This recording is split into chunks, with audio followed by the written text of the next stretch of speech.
Couple of words about me. My name's James Bland. I work with a company called Insightec, who are behind the focused ultrasound therapy. But far more importantly than that, it has been my great privilege over the last 4 years to have been working extremely closely with the National Tremor Foundation, and in particular Jackie Farrell, who you'll hear from in a second. When we first started out raising awareness of essential tremor, we never really realized, if you like, that we could actually arrive at a situation where we have more than 150 people registered for a webinar, and it genuinely is from around the world. We've even got people in Australia who have joined, so hopefully they will be stimulated and entertained sufficiently that they'll stay awake. So hopefully we'll achieve that. I will quickly go through what the agenda for the day, and then you'll see what we've got planned. Where we go, that way. Okay. So I'm doing the welcome and introduction now, and then we'll go on our journey through Europe with the different patient advocacy group and patient societies. You'll then hear from a wonderful lady called Karen Hull, who's a neurophysiotherapist.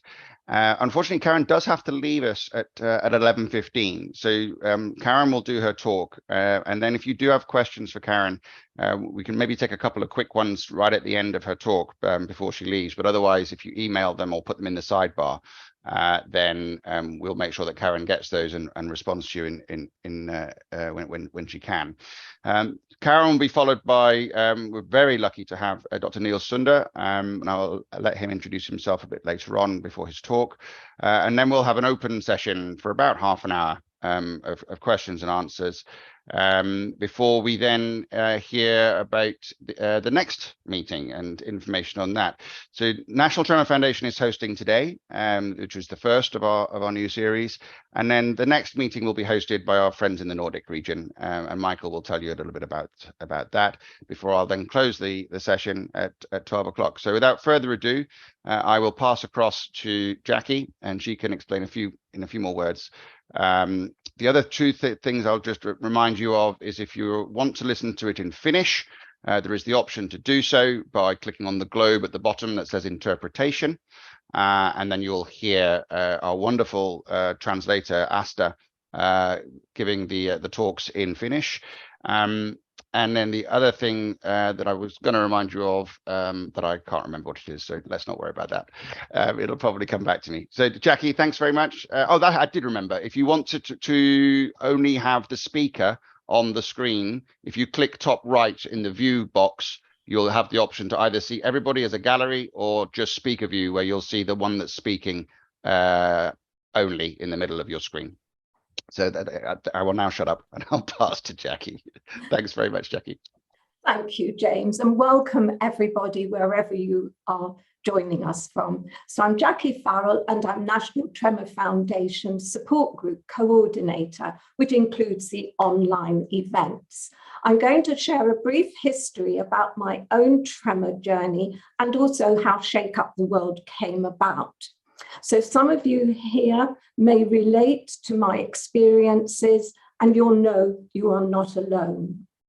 So I was diagnosed with essential tremor in 1974, when in my 20s. There was no Google organization, so people with tremors back then, essential tremor, were really on our own. I had my own dance school teaching classical ballet, tap, and contemporary. My tremors were quite mild in my hand, so it didn't affect me teaching for many years. In 2001, I discovered National Tremor Foundation in UK and the International Essential Tremor Foundation in America. And that was the very first time that I knew of others that had the same disorder as me, and that I was not on my own. My tremors progressed by then, and in 2004, my tremors had progressed and were quite severe, and I had to make a difficult decision, and that was to stop teaching after 40 years having my dance school. If anybody here has had to give up their career or change careers, you will understand how devastated I was at that time. After retiring, my tremors progressed to my head and my legs. So if you do see my head shaking, I'm not disagreeing, it's my head tremor. In 2010, the IUTF in US officially set up March as Essential Tremor Awareness Month. Some of you may know that, some may not. And that day changed my life. I decided to raise awareness publicly so that in my own way, whatever I could do would hopefully help people with essential tremor know they are not alone. How did Shake Up the World come about? As you can see behind James on the screen. In 2020, COVID came and lockdown. And there were no National Tremor Foundation face-to-face meetings. It was online. And I hosted weekly that was, online support groups.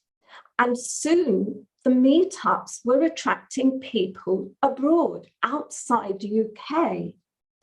So it became clear to us at National Tremor Foundation that wherever people were geographically with essential tremor, we all had the same issues and challenges in daily living. And more importantly, we kept hearing from people, I thought I was the only one with this disorder. It's nice and it's good to be able to talk with people. So back in 2020, hearing all of this, I had this idea, this dream.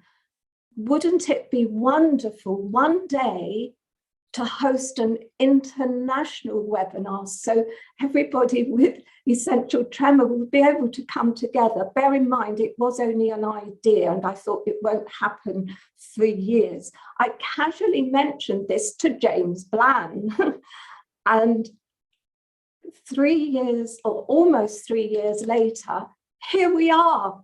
So thank you, James and everybody else.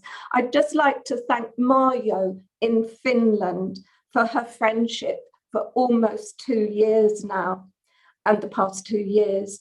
And Marjo, you have the same visions of me. We've worked very closely for those 2 years. And I know for you, you wanted to see this happen, having an international webinar. It's quite emotional for me. So can I just say to everybody, let's embrace today's opportunity to unite together and shake up the world. I'm going to take this opportunity now to pass to Jeff Kilner. We are lucky to have Jeff with us today. And Jeff is Vice Chair of National Tremor Foundation. So over to you, Jeff. Oh, thank you so much, Jackie. Welcome everyone. I'm so pleased to be here with you and to be sharing this with people from across the world. It's a fantastic opportunity for the National Tremor Foundation. So thank you again for joining us. I just wanted to give a little background about the state of play within the UK, but also just mention a few details about the National Tremor Foundation. The first important thing for us to take note of is that essential tremor affects over 1 million people within the UK, and that equates to around 1 out of every 67 people. So it really is out there and making an impact on so many people's lives. However, it is a very little known condition. Even by people within the National Health Service. It goes unknown, unrecognised. In fact, commonly people mistake the symptoms for Parkinson's and other such conditions. But we are all aware, I have an essential tremor myself, so we are aware that the impact that it has on the lives of individuals can be absolutely huge. So to move on and just talk about the National Tremor Foundation, initially this was part of the International Tremor Foundation, formed in 1992. But then in 1994, it became a body in its own right within the UK. And the NTF actually represents the whole of the UK. So that's England, Scotland, Ireland, and Wales. We are a very small charity. So we just have 6 trustees and 2 employed members of staff. And also supporting us are volunteers, Jackie being our lead volunteer. We are very well received by the ET community throughout the UK, and we do lots of work both online, website based, but also via support groups and online events. And again, I've already mentioned Jackie, but Jackie is our support group coordinator. However, her role stretches far beyond support groups. She has many links with numerous organisations, and of course, she is in regular contact with people from every corner of the world. So we are very, very fortunate here within the UK. That gives a brief overview of the National Tremor Foundation and what we're about. So I'd like to now hand over to Michael. Thank you.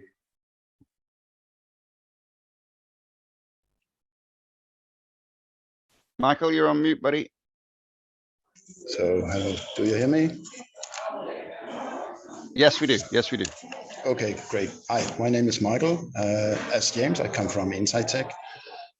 Worked 7 years with Focus Ultrasound, and also worked with Jackie in the UK. It's been a great pleasure to working with the patient advocacy groups. We started first out in Denmark in 2017. Later on, we started really to work with Mario and Marit in Finland. Latest, we had Norway on board. So with that, I would just give the word to the chair of the Patient Society in Denmark, Susanne, to give a brief introduction of the work done in Denmark. We take next, we take Finland, and we have Norway after that. So please, Susanne, please go ahead.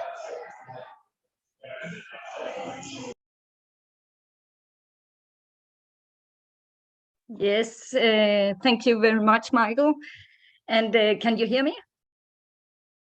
Yes. My name is Susanne Torndal, and I am chairman of the Danish Society or Association of Essential Tremor. And I will do my best to speak in English, so I hope you can understand what I say. But I will use a couple of minutes to tell you what we have done in Denmark to make some awareness of the disease, because it's so important. And thank you very much, Jackie, for doing all the work so we can follow you. Of course, I have essential tremor too, and I have a little shake on my head too. So I agree, I don't disagree. So I follow up Jackie's comments. I will use a couple of minutes to tell you about the awareness we have done in Denmark. And thanks to the internet, I will tell that it all started with some personal stories shared on the internet. English doctor started in 2018 with asking if some people with essential tremor or shaking disease would share some personal videos, and some people did that. And I was one of them, and there was other in Denmark who shared their personal story. And it was the starting shot of the awareness, because the videos were shared and liked, and more people discovered that they were not alone. And in Denmark, it was so that the papers, some newspapers and some magazines saw these videos and contacted some persons who had told their personally story, and asked them to tell the story in the paper and the newspaper and the magazines. And it was done. And we got a lot more awareness in Denmark of the disease because of that. Then we started a Facebook group because we had this social media contact. So we started a Facebook group, and very fast we got over 1,000 people in our group. And today we have 1,300 people talking every day about the disease, and they share the experience they have with the disease. And in the beginning, we very fast we discovered that the main problem in the country was that the doctors not all the doctors knew about the disease. So the answer to the patients who came with the problem, I'm shaking and I can't eat, I can't drink, I can't open the door, and so on, the doctor's answer were, you just have to live with it. Or it could be, go home and drink some alcohol, maybe it will help you. And it's not a very good advice from the doctor.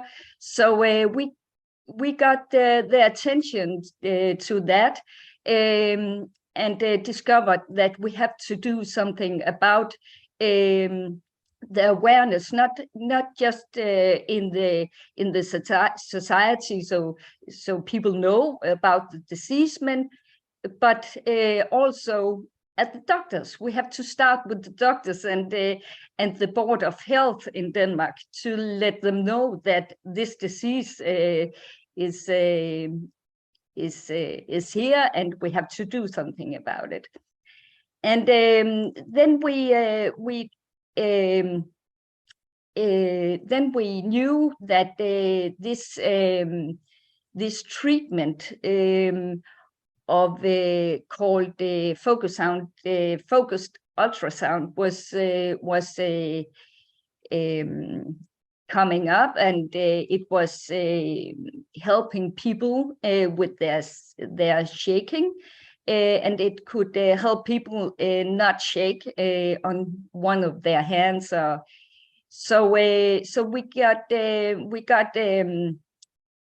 wanted to do something about this, because the only treatment we had in Denmark was medicine, who besides that was made for, or is made for, people with heart diseases, and for people with other diseases than essential tremor. And it's not very good. So we wanted to make it happen, that this treatment, this gentle treatment, could be one of our opportunities in Denmark. And then we did this collection of signature in Denmark. And it was very fast that we got so many signatures in Denmark, and we could use that to go to the Board of Health to make them see how many people suffers from this disease. And it is a very there is so many people who lives with this disease every day. So today we have our our foundation, our essential tremor is large, and we have over 500 people here who support our association. So it's awfully to us that there is a lot of people who suffers from the disease, and and I just want to tell you that the internet is here, and if we share and do this awareness as we do now, this awareness is so important, that we share and we talk about essential tremor, what it do to us in our everyday life. So not just people know about the disease and they understand us, but also our board of health understand it and can help us have some better treatment. So thank you to you, Jackie, and NTF to make this Shake Up the World arrangement. We are so grateful. Susanna, thank you so much for giving us that fantastic overview of the amazing work that you've achieved in Denmark. You've really gone from strength to strength in a very short space of time, and we're very, very blown away by what you've managed to achieve. So congratulations. Yeah, thank you. So do you want to we go to the next country? I think Michael said it was Mario, I think. Yeah, Marit. Marit. Okay, great. Thank you, Susanna. So we do need Karen to start Marit. latest by 11. Yeah. Thank you. So we will make it. Please, Marit.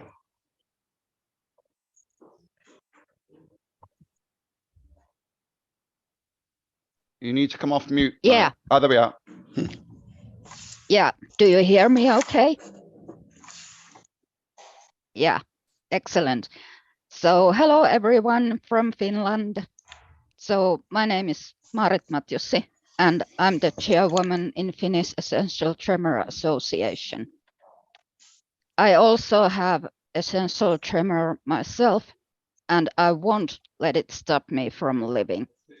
And my message to you all across the world is shaking is not something to be ashamed for. And the one important thing, we are not alone. There is so many of us in here. So our journey here in Finland has just started. We are a 2-year-old association. And thanks to our umbrella organization, which is called Movement Disorder, they started a 3-year-old project, and they hired Mario to do that, find us and find the info we patients need. And she has done more than we actually ever could thank her for. She has been so inspirational for me and others. She has introduced me to Michael and Jackie, and I'm just so thankful. So what we have done, we have reached patients by magazines, stories in newspapers, and all that. The info has reached also across the country. And I'm sorry, a little bit. Yeah. And she really has been a huge help for me and other patients, of course, by being a good link to professionals and media, and us shakers thank her. We started small with a huge hope in our hearts. We have had steady growth because we have now over 200 members. And as you can see, we are only 2-year-old association, so over 200 members, it's a huge thing. And I have learned to wait and try to be patient, because of course I want to find them all. I want to give them all right here and right now, but I have learned to be patient. Everything that has happened past year has been amazing. We have had podcasts, and we hope we can get a few more episodes out there, because it was so helpful. We had professionals, which I talked to, and other patients. And one episode had Mario and other people telling what we can do in our own home, what we can do by ourselves to a little bit helping with this shakiness. Our website has had steady growth. We have get there a little bit more information about this disease, what it has done to us, what the expectations and all those has been. And we have also another website, which is to thank Michael to have it. They are, if I remember correct, they are translating it to other languages. So, of course, shakers around the world, we all have to have that same information to help our own people, to help our patients, and of course ourselves. And what else have we done? Actually, Mario has done. She has made a few new videos for us patients to look at. There has been neurologic from neurologists and other couple more videos. And I have noticed that when we came out, newspapers and all those, there have been more coming out from patients. TikTok, Instagram, YouTube, they are coming out. They are saying that I have this disease. I'm not that shame anymore. So that is something we want to encourage, that you go out, you don't need to be ashamed anymore. And what I'm so happy, I'm so proud to say, we have 10 peer groups in 10 different cities across in Finland. And we are expecting a few more. And the people who are getting that peer support, it's amazing to see. They are talking about how their path has go on. And few of them had said, like, parents have said to me they are more than happy because they now know how to take care of their child and how to help them, how to help their grandmother or grandfather, how to help themselves just by talking to another shaker. So I'm so proud. I'm just so proud of them. So, Marit, it's fantastic. We're running a bit out of time. Yep. So before giving the word to Karen, I would like just to briefly introduce Celia. It's not to be rude. We have so many wonderful speakers here. Thank you very much, Marit. Thank you. Please, Celia, can you give a brief overview from Norway before passing on to Karen?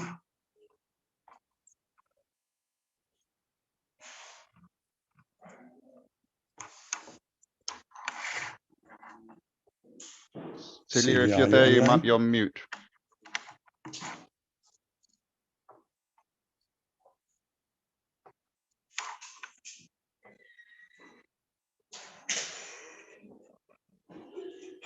There we go. Oh, hi. fantastic. Great. Thanks, Celia. in Norway, we've just started up in January, so we are very new, but we're looking forward to doing a lot of what the other organizations have said, spreading awareness and helping people with ET, and also get in touch with medical professionals to also doctors actually know what ET is and can diagnose people correctly. So it's early days, but yeah, we absolutely hope to get a lot of the same things as the other organizations are doing, and the reason the reason I started the Norwegian Association also goes back to that Jackie started the online Zoom meetings, so it's all coming together. Celia, thank you so much. That's a great intro for Norway. I'm really sorry to cut you so short, but unfortunately Karen does need to leave at 11:15, and she has a presentation to give. It's wonderful to hear from you, Celia. Thank you so much, and we look forward to working with you more as we move forward with this international series. So thank you. And Karen, I will pass the floor to you, and forgive us for delaying a little bit. I feel really mean because I've interrupted some wonderful speakers. I'm sorry. Anyway, hello, my name is Karen Hull. I'm a specialist neurophysiotherapist with an interest in movement disorders. I'm an honorary research fellow at the Academic Unit for Ageing and Stroke Rehabilitation based in Bradford in the north of England. This morning, I'm speaking to you from my home in Yorkshire. It is very snowy here, but I suspect not as snowy as the Baltic States. Last year, I attended the National Tremor Foundation conference in Liverpool. Throughout the day, I met inspirational people dealing with essential tremor. They asked me lots of questions. Most people told me about strategies they use to cope with their condition. I was also struck by the diversity of people attending. They were people of all ages, interests, and needs. I was very aware of the lack of evidence-based advice I, as a physiotherapist, could give them. There have been great advances in surgical and other medical interventions. These have been brought about by great quality research, which I am sure Niels will talk about later. But there is little research focused on the problems that the essential tremor community face in their day-to-day lives. Many people with essential tremor say they are given a diagnosis and then left to go on with their lives with little support. As we know, essential tremor is not life-threatening, but it is life-changing. How can we, healthcare professionals, reduce the impact of essential tremor? I would say by finding solutions that are evidence-based.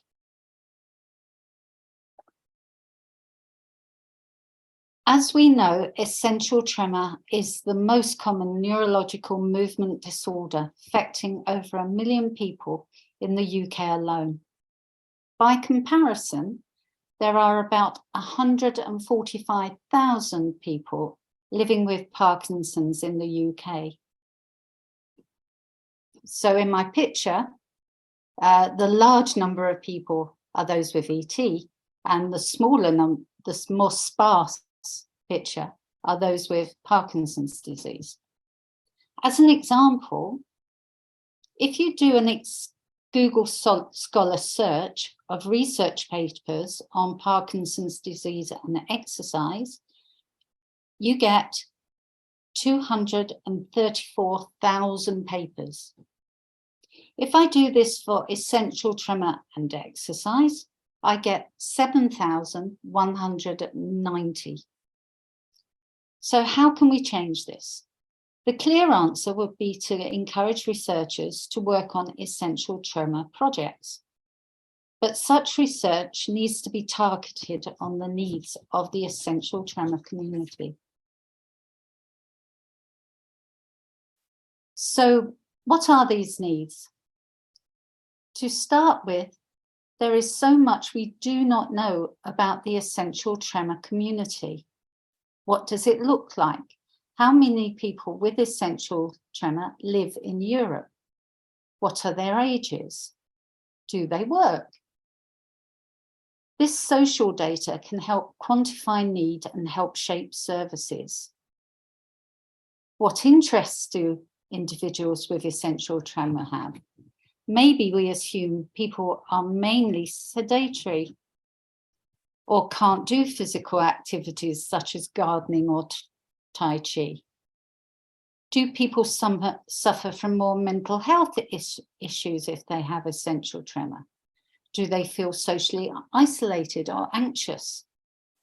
We know that people with essential tremor are looking for ways to cope with day-to-day problems.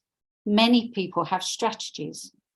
For instance, some people told me about using relaxation techniques.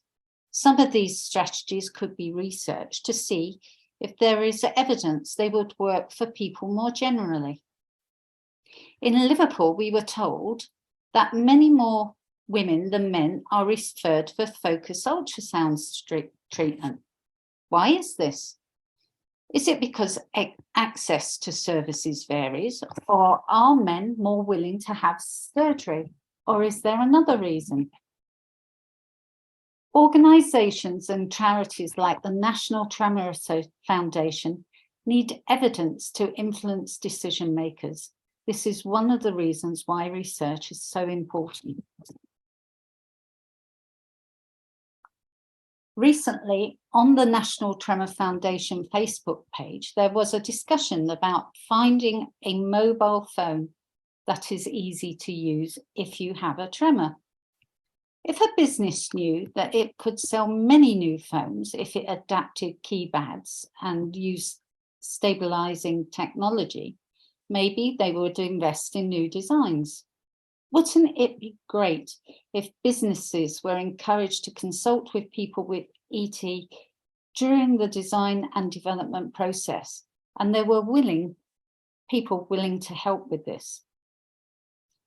This also made me think about the ways many services now are linked to the ability to use a mobile phone.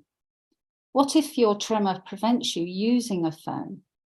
If we had research on this subject, it could affect the way service providers interact with people in the ET community so that they are not excluded.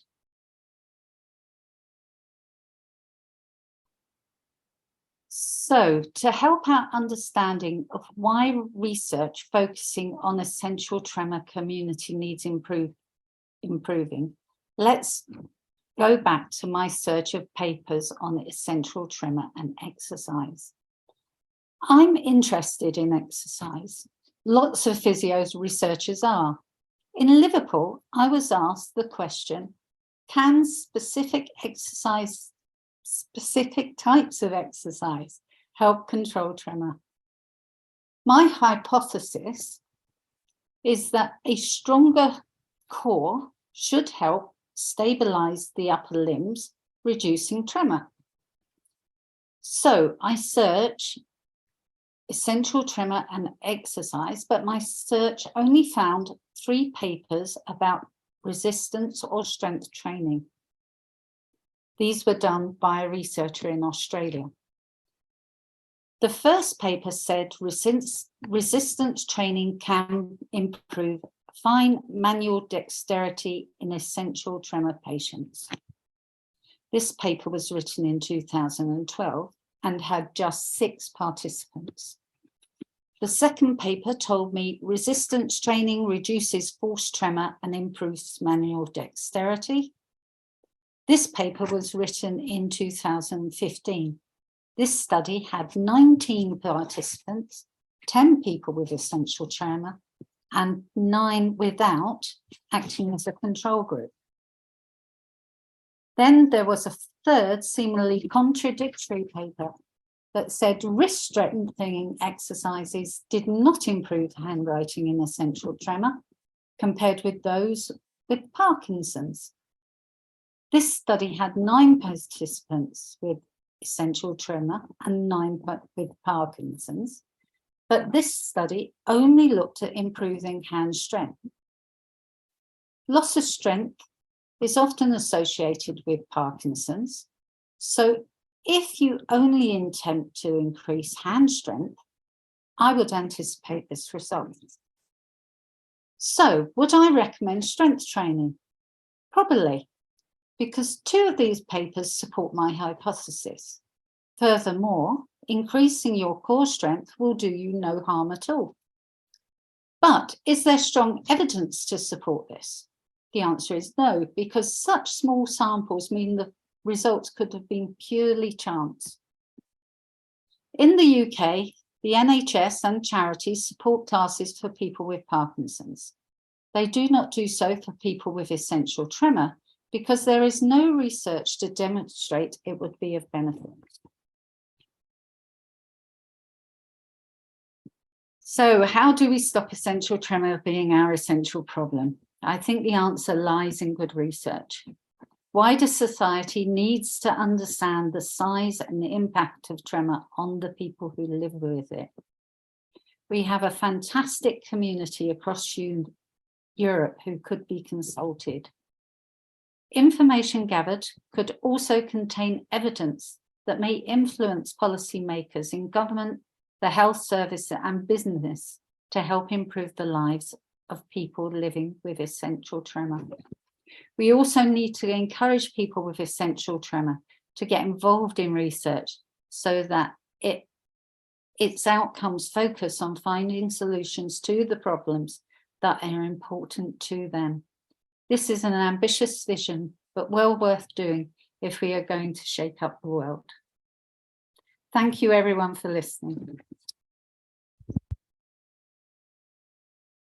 How do I stop my screen share?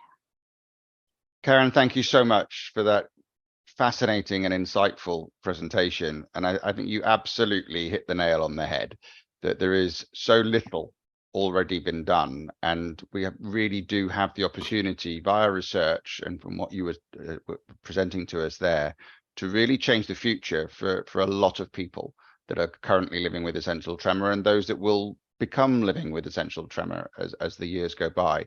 And it's the work we all do together today and now that will shape the futures of those people yet to arrive with essential tremor.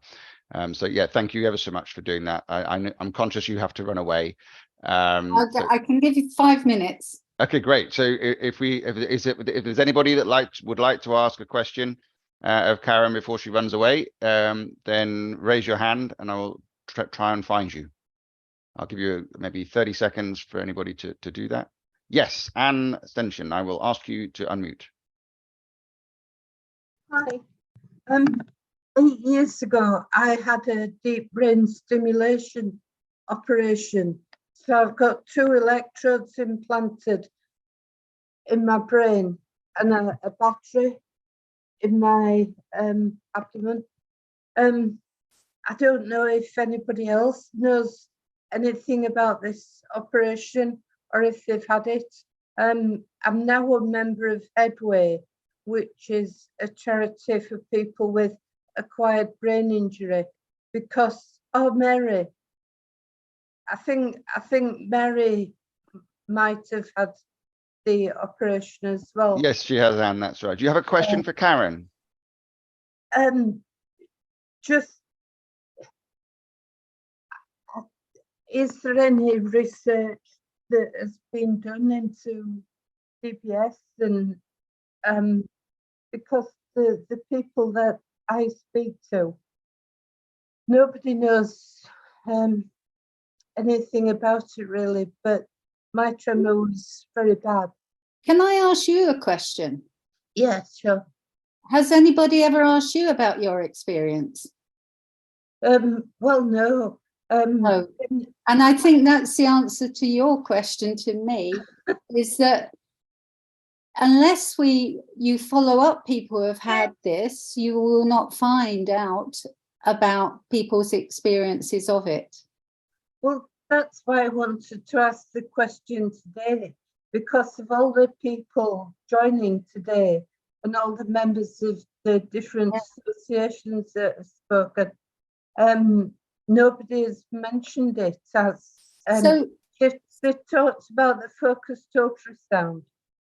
So that would, if there's a researcher out there, that would be a really good research question. What are the experiences of people who had deep brain stimulation some years ago? Yeah. And I think that's what we have to encourage, that people look into what the experience of treatment, but also the experience of people's everyday lives. So Karen, thank you, Anne, for the question. It's really, really interesting. And there's another question that's come into the chat bar, which is I won't attempt to pronounce the name. I apologize because I'll get it wrong, and then that would be embarrassing. But the question is, tremor is a brain issue. How do you see meditation or yoga to keep symptoms moderate? Now, this is really interesting, because if I was going to devise a research question, I think I might start with these calming techniques, because I know there are quite a few people out there who use them, and I wonder if they could be used more widely, if we could point them in that direction if it was evidence-based. Meditation or yoga will do you no harm. So if you use it and it works for you, then I suggest you carry on. It would be great to know if a group of people who use meditation used a certain sort of meditation, and then from that you could devise an intervention where you ask people who have never used meditation to use it, and compared their responses to people who aren't. So that is quite an easy research question to set up. And the thing that I find really impressive is the number of people who are now joining organizations for tremor, because they are participants, they are possible participants to research. And as researchers, the hardest thing is to get people to participate in your research. So if I could survey 500 people in Finland or in Denmark and say, do you use meditation? If I got 50% answers, I'm getting a really good sample size. So if ever you get a questionnaire thrust in front of you, I would like everyone with essential tremor to answer. Karen, I think that's absolutely spot on advice, and it's great to hear that there is this drive and ambition to achieve something like that. And it's something that Michael and I have been working on as well within SciTech, is to generate such a survey that we can then roll out via the patient societies, because obviously that's where the people can be located and contacted. So that's certainly on our radar to try and help with that. I think it's the right time to do it. Yeah, that's perfect. Very, very happy to hear that, Karen. Thank you so much. Mary, did you have a question, or are you showing some solidarity there? Oh, hang on, you need to unmute. There you go. You need to unmute, Mary. There you go. There. It's a quick question for Karen. Is there any research being done into the non-hereditary causes of essential tremor? And the answer to that, Mary, is not that I know of. So no, I don't know of any being done. But I've been trying to find this out for a good few years. Yeah, I think it would be useful to one day organise a conference of researchers and try and find out who with an interest in essential tremor. I'm a neurophysio, and I'm really surprised how few people with tremor I see. So I don't think people are being pointed in the way of physiotherapy. I think it's so under the radar, and there's such a huge number of people out there. Mm-hmm. I don't understand why. I mean, I've had it since birth, and I'm 66 now, so there's just been nothing done. No. So Karen, Mary, thank you ever so much. Thank you. I must go, sorry. Yes, no, and thank you for staying with us for a bit longer than you were anticipating at the start. I really appreciate that. I find you all really inspirational. Thank you so much. Thanks, Karen. You're a star. And enjoy the rest of your weekend. Bye. So with that, I will pass immediately to Dr. Sunder. Apologies, Susan Whitehouse, for not getting to you before we do that, but hopefully you can ask a question after Dr. Sunder's given his presentation. I won't forget you. But Niels, thank you so much. I'll pass the floor to you. If you want to unmute, short intro of yourself and take it away, we'll be very, very grateful. Thank you. Can you hear me? Yes, we can. And I'll try to share my screen. I have the essential tremor presentation here. Can you all see it? It's on the screen now. Yep, that's great. Yeah, I can just say that I want to thank you for inviting me. I'm really honored, and I'm a neurosurgeon with more than 25 years of experience doing operations for tremor, mainly DBS, but now for the last couple of years also focused ultrasound. And I will tell you a little bit about essential tremor, what it is, and how it can be treated. I should be able to have full screen here. Just a minute.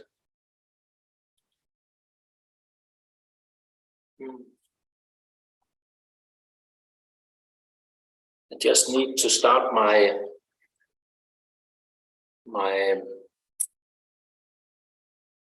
PowerPoint show. I can't get to the button. That's a problem.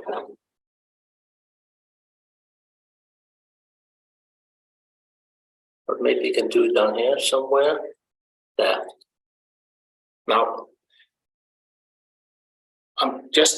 what is essential tremor? And essential tremor is the most common trembling disorder. It affects about 5% of people worldwide, but you cannot be affected at any age. Essential tremor causes involuntary and rhythmic shakings that can affect almost any part of the body. It is often familial, is often disabling, and medication in general not very effective, especially not on the long run. Surgery may be offered to patients with disabling medication-resistant tremor. More about that later. Now, what is the cause of essential tremor? The short answer, we don't know. But we know something. We know that studies have shown that there is a loss of cells in the cerebellum. I know the cerebellum is hidden somewhere here, so I can't see it, but I can do like this, and you can probably also. And this loss of cells in the cerebellum, also in the brainstem, probably upsets the transmission of signals in a connection from cerebellum to the thalamus and to the cortex of the brain. That's the circuit that controls motor movements. And these disturbances create the tremor. So if we should do something about it, we might go into this connection. And that's actually what we do when we do surgery. What are the risks to get this disease, this disabling disease? First of all, we know that age is a factor because this is a disease that normally is most common with age, but it can start at any time. Then there was a question about genetics, because we know that about 50%, maybe more of the cases, have a genetic background. the disease tends to run in families. And if a parent has the disease, there is at least 50% chance of transmitting the disease to his children. But sometimes they're not affected, sometimes they can be severely affected. You don't know. And sometimes it just jumps to the next generation, so it's a bit complicated. But there is a genetic background in many cases. About research, which was the question before, I think people are researching about this gene, but not much, and we don't know much about the gene actually. We know that it's dominantly transmitted, but that's all. So what are the symptoms of essential tremor? I guess that you know better than I, but it's a disease that severely affects the activities of daily living, drinking, dressing, writing, drawing, and so on. It's a disease that's more noticeable when you move than when you rest.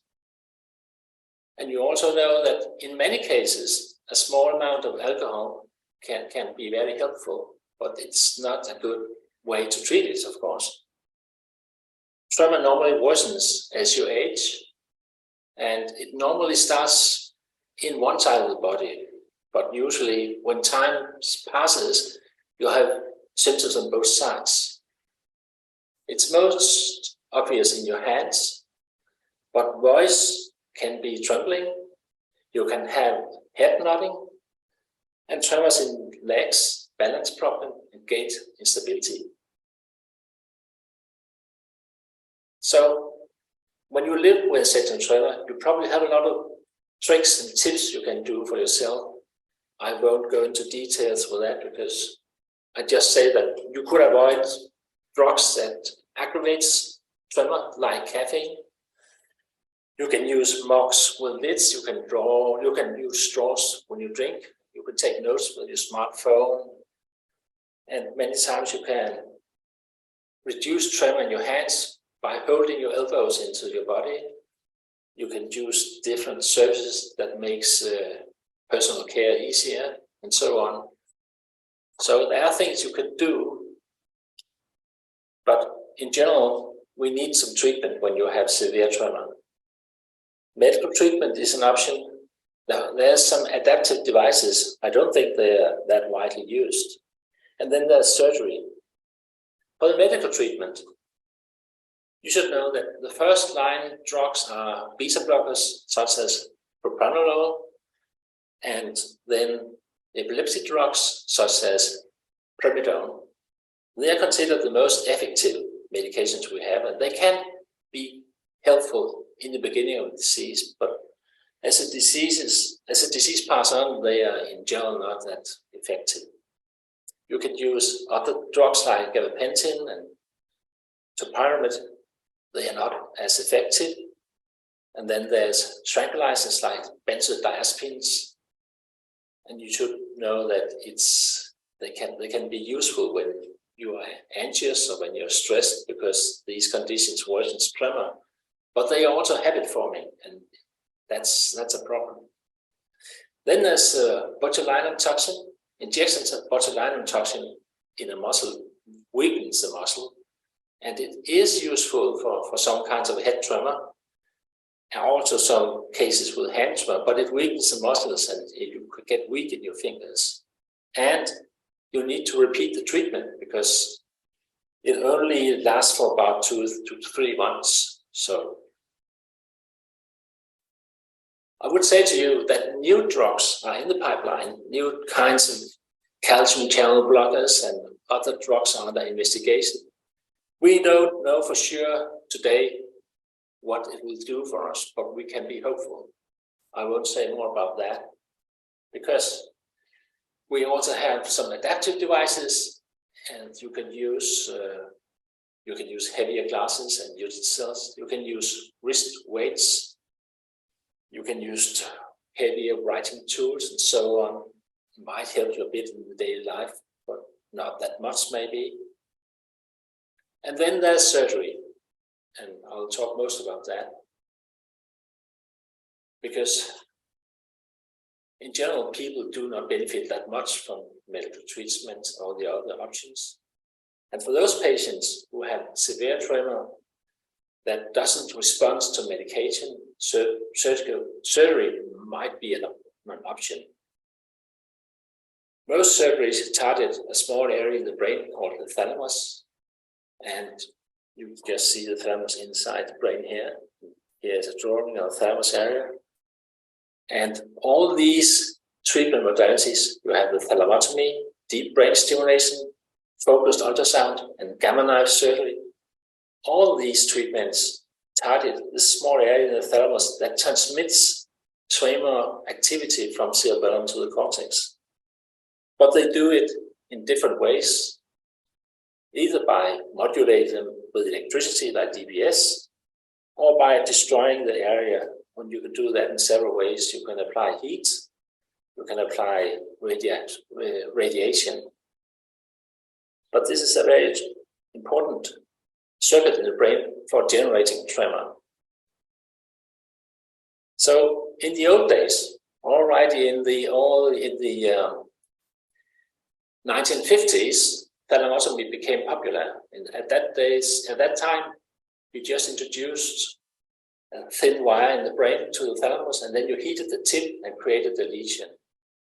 It was sometimes helpful, but not that precise, and the risk of side effects was much greater than today with our more sophisticated methods.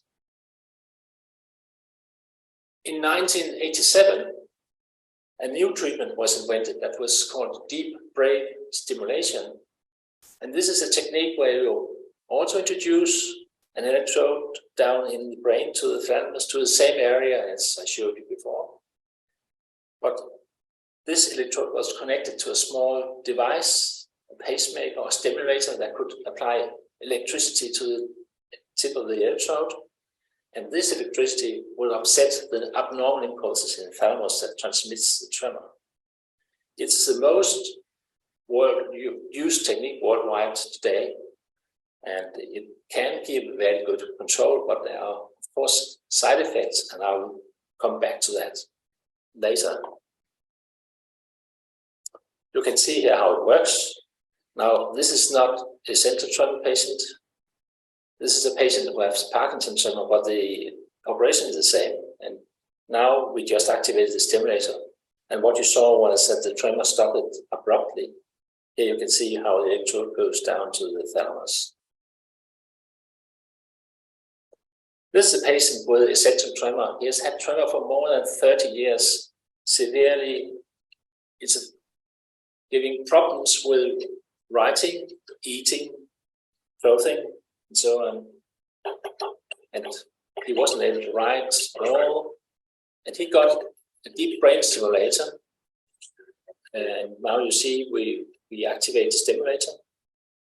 It's a little old-fashioned system to pay it because it's 20 years ago he was operated. But I can tell you, it works really well. He has good control, and nearly no tremor when the stimulation is on. So we have treatments that are effective, but they all are brain operations where you need to go into the cranium and pass an electrode down through the brain. Now we have another operation, or should I say technique, because it's not really an operation. The focused ultrasound thalamotomy. This is non-invasive. This is a method where you use ultrasound waves. You put a helmet containing more than 1,000 small ultrasound tubes on the head. And all these tubes direct ultrasound down through the skull, through the brain, to this area, the target area we saw before in the thalamus. It's the same target always. And by heating this area up, you destroy a little area and stop. And that stops the pathological activity and stops the tremor. It's a very nice and elegant technique, but if you have a cranium, dense cranium, you can't get enough ultrasound through the cranium. About, I think, 7% of all of us can't be treated this way. But it's a very nice addition to what we could beforehand, and very popular. And I'll show you here the patient coming into the treating by this technique.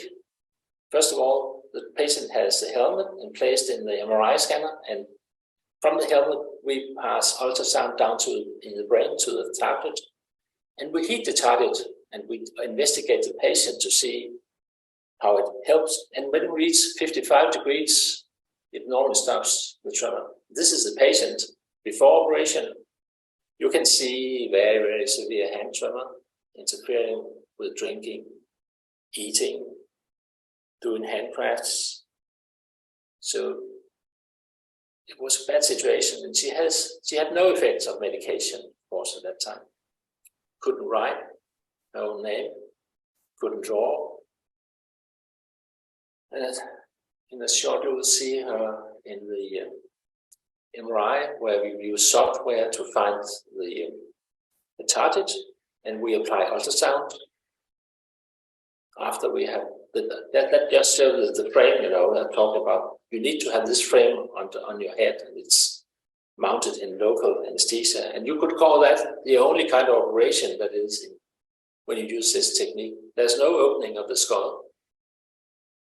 And now we test her after several ultrasound sessions, and in this case, with a very good effect, as you see here. She's very thankful. And you can also see her hand very steady, and she can now write her own name without problems. I spoke to her yesterday just to ask her if I could use the presentation of her. And she told me that she still has good effect of the operation, and now she wanted, of course, an operation on the opposite side. And that is actually now possible also with ultrasound treatment. So what does it look like in the brain when we have used such a treatment? You can see it as a scan of the patient 30 days after treatment, and this little white area in the brain, that's the area we have affected and heated by ultrasound. This is the tremor cells in that area we destroyed, but it doesn't upset the function of the brain in general. So it's very, very acceptable, a very nice thing to do for tremor. So what are the main limitations? What are the complications of these treatments? None of us wants brain operation, of course. We know it's dangerous. There's a risk of producing neurological deficits. So there should be a very good indication. But for those patients who have very severe tremor that interfere with daily activities, it might be the only option. Those patients in general have no response to medication. So there is those things you have to think of, those operations. And there is also, when you operate, you should know there's always a risk when you operate. There's also a risk to use medication that can have side effects. But operation can produce neurological deficits. It's rare, but it can affect your walk, balance, the speech. You can have numbness or tingling in the arms and hands. Might often disappear after months after the operation. And for the DBS, there's something you should be aware of. The DBS technique, you have to introduce an electrode through the brain. That gives, of course, risk of producing bleeding or infection. When you use ultrasound, you don't have any risk of bleeding or infection. So, if you are offered an operation, you should know something about how effective it is, because although DBS and ultrasound and the other modalities provide comparable tremor improvement, it's about 50 to 70% improvement. it's of course, there's of course a risk with doing this, and are you really ready for having an electrode through the brain? Many people reject the open operation because they can't live with the idea of having a real brain operation. Now, for those people, and also for those people who have medical issues that are against operation, ultrasound treatment might be a good idea. Now, treatment of both sides will be possible, also with ultrasound. At least if you look at the recent reports, it seems that it's not that dangerous. And we know from several publications that the effect of both treatments are long-lasting. That means that you have effect after 5 years or maybe also 10 years. So if you are up at an operation, what should you think of? For the DBS, the pros are the DBS doesn't create a visible lesion in the brain. It's adaptable. You can adjust the stimulator and give individualized treatment. What are the cons? Yes, it's an invasive technique. It involves opening the skull and putting an electrode in the brain with risk very little of bleeding and infection. And you get implanted hardware. You need lifelong follow-up of these hardware, and it is expensive. For the functional ultrasound, pros is no operation, there's no incision on the skin, there's no burr hole in the brain, you don't touch the brain, there's no risk of infection or bleeding, there's no expensive implant that needs follow-up. The cons are you do make a small lesion in the brain, a few millimeters small lesion with minor risk of permanent neurological deficits. The risk for permanent deficits is maybe a few percent. And this technique is not adaptable. That means when you have done the lesion, you can't undo it. So I would say we need in the future to develop better drugs, and several drugs are in the pipeline. We can hope that drugs will be present in some years that can give better treatment. For DBS, it's being developed, so we now have closed loop DBS. That means that we better can control the electricity. And for the functional ultrasound, for focused ultrasound, there's also refinements coming. So I hope that all people will be able to raise their glasses without tremor. And I hope that this is a patient operation operated recently with functional ultrasound.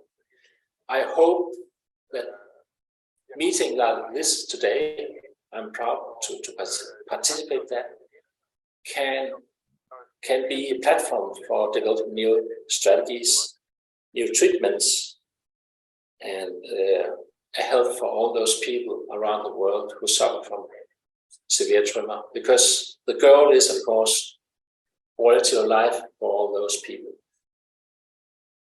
So thank you for listening.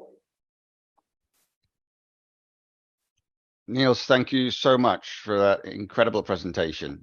And I think I probably speak for all of the community around the webinar when I find it very encouraging that it's not just a single solution that you have as a clinician to offer patients, but that there is a selection of treatments now for those with moderate to severe tremor that need surgery. You have DBS, you have focused ultrasound, and in certain situations, the Gamma Knife, although I believe that's much less used. Yeah, the Gamma Knife is a bit risky because the radiation can create problems. So, but it is used still somewhere in the Far East and in the US. Yeah, so I think the important thing to remember is that it's not one size fits all, and that a patient should have a discussion with their treating clinician as to which is the most appropriate methodology for that individual. in terms of the risk, the benefit, the expectations, etc., etc. So yeah, so thank you so much for that massively helpful presentation. We do have probably around maybe 10 minutes that people, if anybody has some questions that they would like to ask Dr. Sunder, then do raise your hand, and as I say, I will do my best to find you, and I'm sure Dr. Sunder will be very happy to answer some questions. So Susan, I see you there. I won't forget you this time. If you can unmute yourself, and please do go ahead and ask your question. Yeah, I'd like to ask the question, if essential tremor can affect your eyesight. I've been having problems for about 2-3 years now. I've got binocular double vision with retinal rivalry, and they can't tell me why it's happened. I've had brain scans, I've been to see different optometrists and the eye clinic and everything, and I have asked them if essential tremor could have anything to do with it, and they all say they don't think so. But I just wondered if in any part of the cerebellum, does it control any parts of the eyes that it could stop them working or make them move? I've got a squint in one of my eyes as well now, which I never had. Yeah. Well, so, can you hear me? Yes, yep. Yes, I can hear you. Yes, I would tell you, you're right about cerebellum, that cerebellum controls eye movements and smooth them out. You're right about that. But to my knowledge, and what I have read in the literature, there's no reports of eye symptoms right in the essential tremor. So, but there's many things we don't know, actually. We don't have many things we don't know about this disease. Yeah. So we should be aware of that and wait for further research. Yeah. Okay. I'll just keep knocking on doors. Yes. but it might be a disease in the cerebellum, and there might be reasons why some people may lose some cells that also are involved in the control of eye movements. Could be a possibility. Yeah. Susan, if I can add a suggestion, and the caveat is that I'm not clinically trained or medically trained. So that's the first caveat. But my suggestion would be, if you're willing to do so, would be to go and find other people in the international forums that may be experiencing similar things. Because then you have the opportunity to persuade researchers to look at something that is not an individual problem for you, but rather potentially is affecting more people. And when researchers see that there is something to investigate that doesn't currently have answers, they're more likely to do so if there is a critical mass of people asking for it. That is just my 2 pence. As I say, I'm not medically trained, I'm not clinically trained. No, that's a good idea. That would be my suggestion. Yeah. Okay, I'll keep knocking on doors. Thank you. Very good. Very good. Thank you. Now, I think was there a question in the chat? I'm just going to... no, okay, it was just comments. Okay, anybody else would like to raise their hand for a question?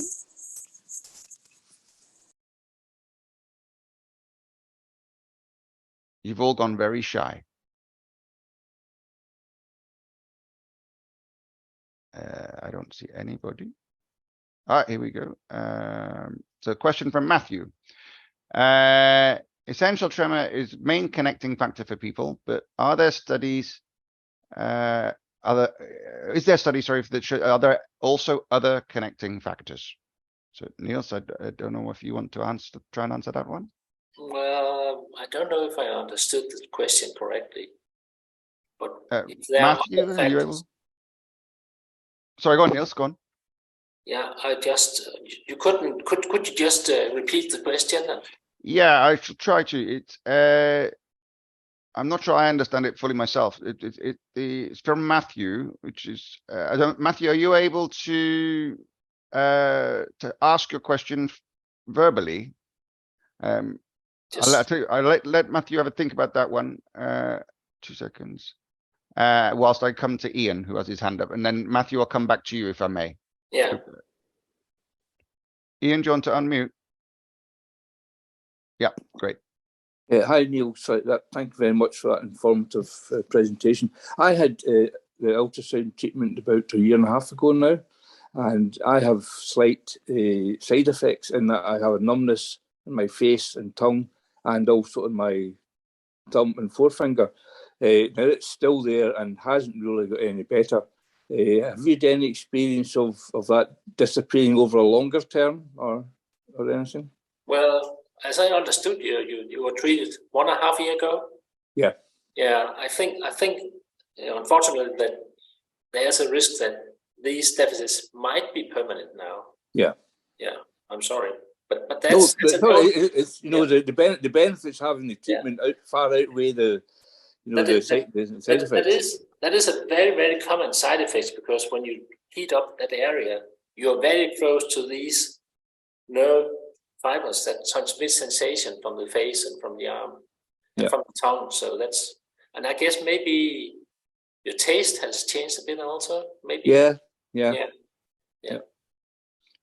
Well, I'm still hoping to get my other side done.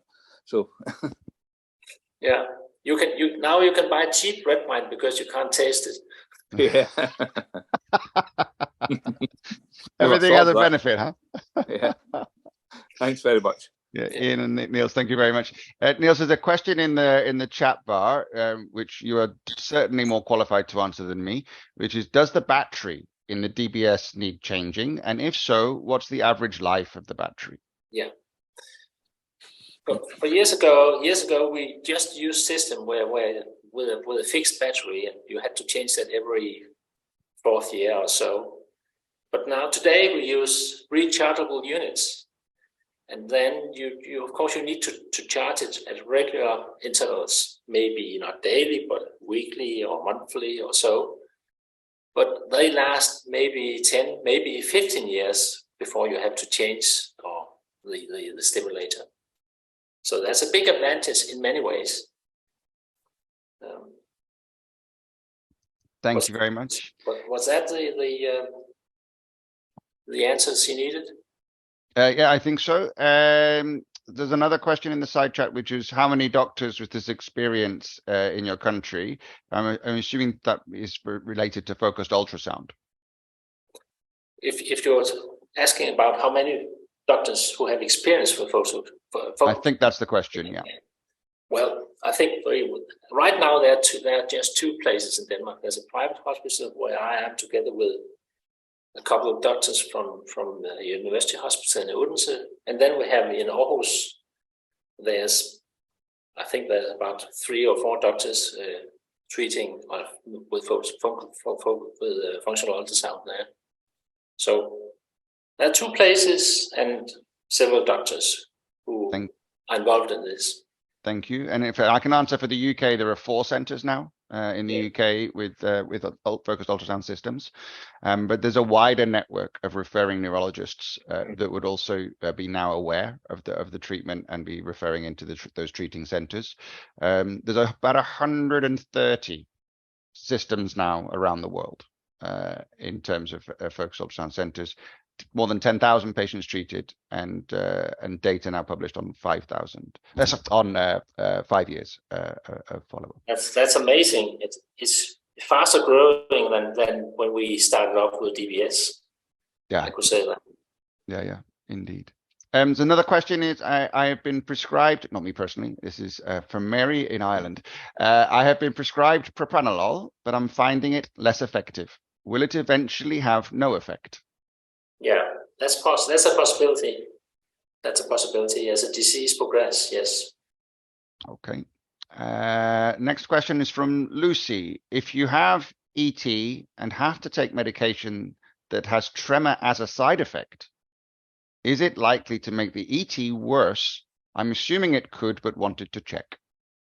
Yeah, you can take medications that makes the ET worse. You can't do that. Yeah. So it sounds a little bit like the Gas Man Cometh song for those of us that know that that comedy song, that you fix one thing, but then you need to fix the thing you fixed with. Yes, which is yeah. Okay, so I think that's it for the moment on the oh no, one more. If the medication will become less effective at one point, is it better to delay starting this medication as much as possible? No, I don't think so. I think that one of the main reasons why medication may work in the beginning is that the tremor is very slight. You don't have that much tremor. And when the tremor progresses, as it usually does, medication, why not, can't have the same effect on it. So if you just postpone the start point for medication, you risk that there's no effect at all, actually. Yeah. And I think I would agree with that as well in terms of my, again, non-clinically trained opinion. We don't know what we don't know about the future. So you should really, and this goes for everything in life, not just essential tremor, right? You should take advantage of what's on offer today, because you don't know what's around the corner, and you don't know how effective what's available today will be, and what could be there around the corner. We know, of course, but I think you have to think that medication has been really unchanged for many years. I mean, the same medication we use today as we used 20 years ago. We hope there's new things in the pipeline, but we don't know. Yeah, exactly. So I'm going to take one last question, which is from Christine. So if you can unmute, Christine. Thank you. My question is sort of out there, but the thing is, I study physics, and I had a professor in biophysics who are developing a new theory of nerve signals. And I talked to him about essential tremor and told him about what works and what medication is prescribed. And he has incorporated it in his new theory, and he can explain better how the medication works and how why we shake with his theory than current theories. And I'm just asking in general whether it's very new, but in general, whether you've heard about new theories that might help make medication better in general. Not really. I'm aware that the tremor is also very, your mental stage and how you're training and mindfulness and all these things might be able to modify the amount of tremor that you have in a situation. But I don't think there's any hard evidence and then research that can support this. I don't think so. Well, he's a physicist. He's developing a new, instead of having nerve signals, is not electrical impulses, there's something else. He's developing a new thermodynamics thing of that. And he had never heard, the thing is, he'd never heard about essential tremor. So I was just thinking whether there would, if you knew about any more like in-depth research, not treatment research, but course research that might be done. No, I'm afraid not. Thank you, Niels, for fielding those questions. It's really informative for everybody on the webinar, not just for the question asker. With that, I want to thank everybody for taking part today. Even as far afield as one of the guys I know in Australia, Ben. So thank you for coming on and staying up so late. Thank you, Karen, in absentia. She had to go away. Thank you, Niels. Absolutely incredible. Your knowledge of ET and the way you communicate it is very easy for us to understand. So thank you for doing that. And thank you to Jackie in the NTF for giving me the opportunity to lead this today. And lastly, thank you to all of you for giving up your Saturday, for taking the time. And I hope to see many of you again on the next ones as we move forward. And I hope you found it informative and helpful and above all entertaining. And so thank you very much. And I will now sign off. Bye-bye.